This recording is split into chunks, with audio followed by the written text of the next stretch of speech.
Member Bendigo. The question is that this bill be now read a second time, and I call the honourable member for Ryan. Thank you, Mr Deputy Speaker. I rise today to speak on the Enhancing Online Safety for Children Bill 2014. The advent of the internet has seen our world change, and not always for the better. While the dissemination of information is indeed far easier and quicker, the internet has always had a darker side. We've seen sites like Silk Road become an online marketplace for illegal drugs. There are literally thousands of websites promoting get-rich-quick schemes that fleece the unwary. There is the ever-present threat of child pornography being peddled across the world, and not to mention hackers who will stop at nothing to gain access to government and individual records. Worryingly, we now see the trend of cyberbullying. This is where the social media pages of certain individuals are flooded with often contemptible comments that attack the individual. While bullying is still more common face-to-face, according to the research paper The Prevalence of Cyberbullying in Australia, this does not mean the government should not act. Bullying in all its forms must be addressed. The state governments have all enacted bullying strategies in their schools, and this is to be commended. Now it is the turn of the federal government to look to the area of our responsibility, the online environment. The Australian Communications and Media Authority, ACMA, already has the CyberSmart website aimed at children of all ages, parents and schools, and has many great ideas and hints for staying safe online. I urge anyone who feels worried about their online safety to visit CyberSmart and use the tips to stay safe. However, bullying is far more insidious than the Nigerian oil scam. Time was that if you were bullied at school, that bullying ended at 3 o'clock when the last bell rang. But with the advent of social media, that bullying can now continue around the clock 24/7.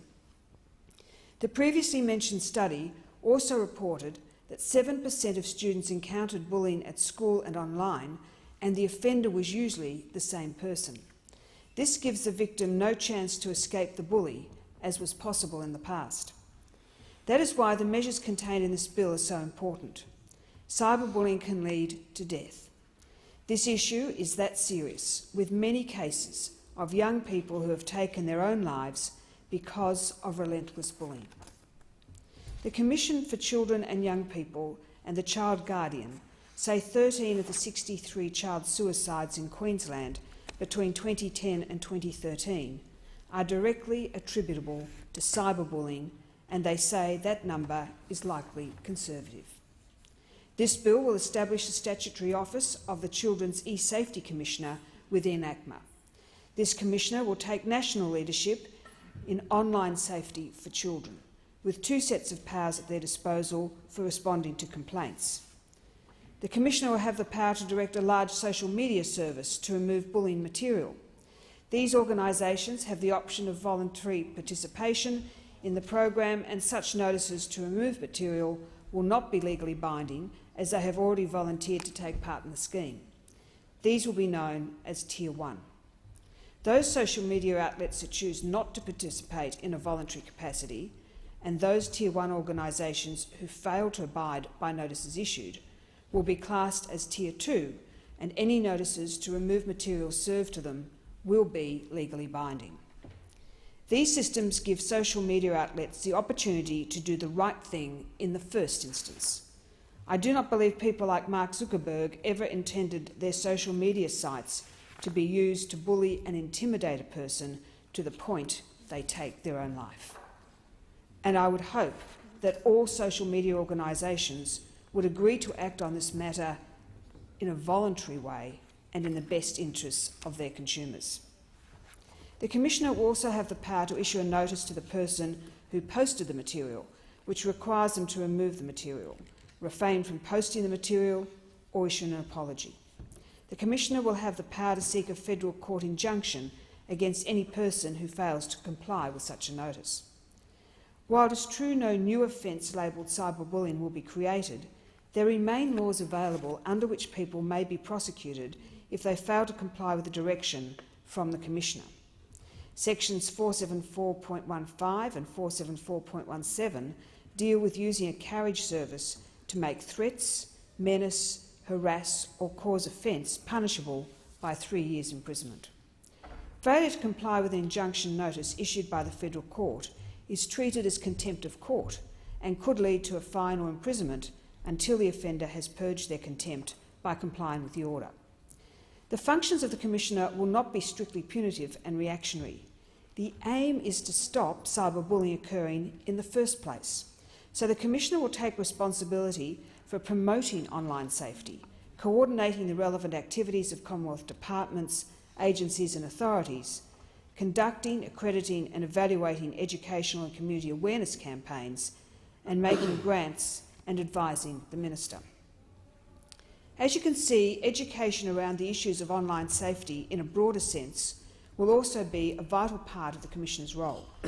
Having the ability to ask for offensive material to be removed is not as powerful as stopping it being posted in the first place by a strong education campaign. Targeting the problem at its source will hopefully be a way of teaching what is acceptable and unacceptable behaviour in the online community. This bill is the result of extensive public consultation, begun while the government was in opposition in November 2012. The public were invited to comment and a full public consultation was begun in January 2014 with over 80 submissions. A draft of the bill was also shared with 30 stakeholders and the bill was adjusted to reflect a number of comments. Mr Deputy Speaker, this bill does not replace the government's commitment to providing a software tool for computers and mobile devices. We continue to work with industry to ensure the best software will be made available to protect our children. But this software can only be installed at the discretion of parents, whereas a Children's E-Safety Commissioner has statutory authority to act on offensive material.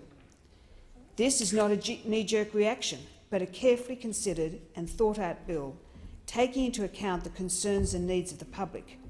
This bill seeks to remove content that is harmful to Australian children as quickly and efficiently as possible once a complaint has been made. I wish to congratulate the Minister for Communications on this bill. I feel it strikes the correct balance and is a testament to this government's ability to consult with the community to draft laws the Australian people want. I support this bill and commend it to the House. Thank the member for Ryan.